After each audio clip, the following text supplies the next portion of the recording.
دیکھیے نا، یعنی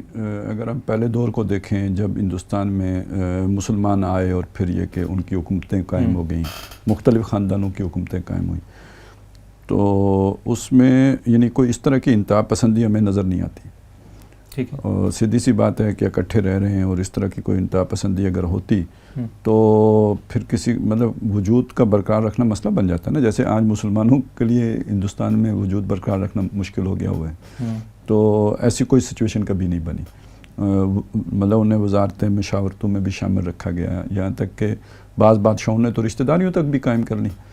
اور اس پہ کوئی مطلب کوئی فتویٰ بازی بھی نہیں ہوئی کہ یہ کیا ہے کیا نہیں ہے. تو یعنی اس وقت مذہبی طبقے کے اندر بھی کوئی اتنی انتہا پسندی والی بات یا شدت پسندی والی بات ہمیں نہیں ملتی. ایک یہ دور ایسا رہا ہے جس میں ایک مرٹا تاریخ رہی ہے کہ جس میں ایک ریزسٹنس اور کانفلکٹ رہا ہے، لیکن اس کی نوعیت ہمیشہ سیاسی رہی ہے، مذہبی اس کو یعنی طور پر نہیں دیکھا گیا. اب جو جا کے صورتحال بنی ہے یہ سمجھ لیں کہ 1857 تک مسلمان اور ہندو یعنی 1857 کی جنگ آزادی بھی مل کے لڑی ہے انہوں نے، تاریخی حقیقت ہے. اب اصل دیکھیں اگر نا تو یہ تو انگریز کی ضرورت تھی، وہ جو ایک پالیسی ہوتی ہے نا ڈیوائیڈ اینڈ رول کی، اس پالیسی کے تحت کہ بھئی اس نے اگر ہندوستان کے جو آبادی ہے اس کو ڈیوائیڈ کرنا ہے تو کس بنیاد پہ کرے گا، تو اس نے ہندو مسلم مسئلے کو بنایا اور مسلمانوں سے اس نے اقتدار چھینا تھا اور اسے یہ خطرہ تھا کہ مسلمان جو ہے وہ ریزسٹ کریں گے اور میری حکومت جو ہے نا اس کو انسٹیبل کریں گے. جبکہ وہ اس پالیسی کے تحت اس نے ہندوؤں کو اپنے قریب لایا اور پھر یہ کہ بڑے طریقے سے زہر پھیلانا شروع کیا کہ مسلمانوں نے آپ کے ساتھ یہ زیادتیاں کی وہ زیادتیاں کی، اور یہ ساری تقریباً انہی کی پھیلائی ہوئی باتیں ہیں کہ فلاں مندر کی جگہ پہ مسجد بنا لی اور یہ کر لیا اور وہ کر لیا، اور اس سے پھر انہوں نے ایک نفرت ہندوؤں کے اندر پیدا کی. اور یہ بھی آہستہ آہستہ بڑھتے بڑھتے پھر تحریک پاکستان پہ منتج ہوئی. لیکن آپ اس وقت بھی دیکھیں کہ مسلمان معاشرہ منقسم تھا، یعنی اس وقت بھی مؤثر جو آپ کے سیاسی لوگ تھے وہ یہ سمجھتے تھے کہ ہمیں ہندوؤں کے ساتھ ہی رہنا چاہیے، یعنی ابوالکلام آزاد ہوں یا ہمارا علماء کا طبقہ بھی اگر آپ دیکھیں خاص طور پہ جو مؤثر قیادتیں تھیں وہ اسی طرف تھی. لیکن یہ کہ چونکہ وہ جو بھی پروپیگنڈا تھا وہ اثر کر چکا تھا اور اس کے اثرات عام مسلمان محسوس کر رہا تھا، لہٰذا انہیں وہ مسلم لیگ کی بات جو ہے نا وہ پسند آئی. اور بلکہ کسی موقع پہ اگر قائد اعظم نے کیبنٹ مشن پلان منظور کر لیا تھا، یعنی ایک درجے میں وہ ساتھ رہنے کے لیے تیار ہو گئے تھے، تو ریجیکشن اگر آپ دیکھیں تو اس طرف سے ہوئی ہے کہ ایک ایسا انتہا پسندانہ بات کی گئی کہ جس کے بعد قائد اعظم کے لیے یعنی اگر کوئی ساتھ آ جائے گا تو پھر 2 سال کے بعد یا 3 سال کے بعد پھر کون موقع دیتا ہے، ٹھیک ہے، تو وہ ایک بہانہ بن گیا، تو انہوں نے اپنی کہی ہوئی بات سے ودرا کر لیا. تو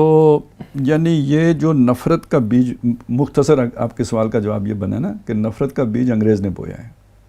کچھ چیزیں ہوتی ہیں جن کو پھر بڑھا دیا جاتا ہے اور اس کے نتیجے میں یہ پھر ایک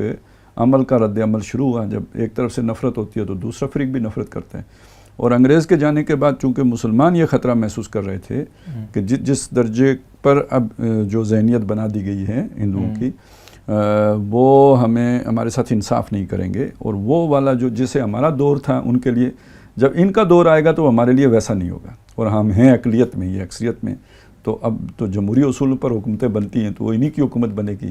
اور جب انہوں نے منہ سے کہہ بھی دیا کہ جناب جب ایک دفعہ آپ ہمارے ساتھ آ جائیں گے، یعنی وہ جو ایک خطرہ یا خوف مسلمانوں نے محسوس کیا کہ ہماری شناخت کو بھی خطرہ ہوگا، ہمارے معاش کو بھی خطرہ ہوگا، ہمارے سیاسی حقوق بھی تلف ہوں گے، یعنی جو آج ہندوستان میں ہو رہا ہے اس کا اندازہ اس وقت ایک عام مسلمان کو بھی تھا، اور اس کو آواز دی پھر قائد اعظم نے. تو یہاں سے اب وہ جو منقسم ہو گیا، اور اس وقت تک تقسیم کا جو بھی ایک یعنی جو ظاہر جو چیز رکھی گئی تھی وہ یہ تھی کہ اس سے پرامن طور پر یہ دونوں اقوام آپس میں رہیں گے. یعنی تقسیم کوئی لڑنے کے لیے نہیں ہوئی تھی کہ آپ نے 65 کی جنگ لڑنی ہے اور 71 کی جنگ لڑنی ہے اور پھر ہمیشہ لڑتے رہنا ہے. تقسیم اس لیے ہو رہی تھی کہ یہ پرامن حل ہے ہندو مسلم مسئلے کا، ٹھیک ہے نا، وہ ہندو مسلم مسئلہ پیدا تو ہو گیا، اب اکٹھے رہنا یعنی ایک خیال تھا یہ کہ ممکن نہیں ہے، اس کے لیے منقسم کرنا ضروری ہے. تو یعنی اپنی اپنی جگہ پہ دونوں امن سے رہیں، یہ تھا اس کا وہ. اب یہ تو وہ کتابی بات تھی نا. اب جنہوں نے تقسیم کیا تھا ان کی اپنی مرضیاں تھیں جو آگے پھر سامنے آئیں. مطلب پاکستان آپ بنا رہے تھے لا الہ الا اللہ کے لیے, اور علامہ اقبال کی خواہش بھی یہی تھی, اور قائد اعظم کی بھی ہم مانتے ہیں یہی ہوگی. ان کے ساتھ جو کچھ اور لوگ بھی تھے چند ایک جن کی یہ ہو سکتی ہے, لیکن عظیم اکثریت تو ایسی نہیں تھی نا جو لیڈرشپ میں تھی. وہ تو اپنی جاگیروں کے تحفظ کے لیے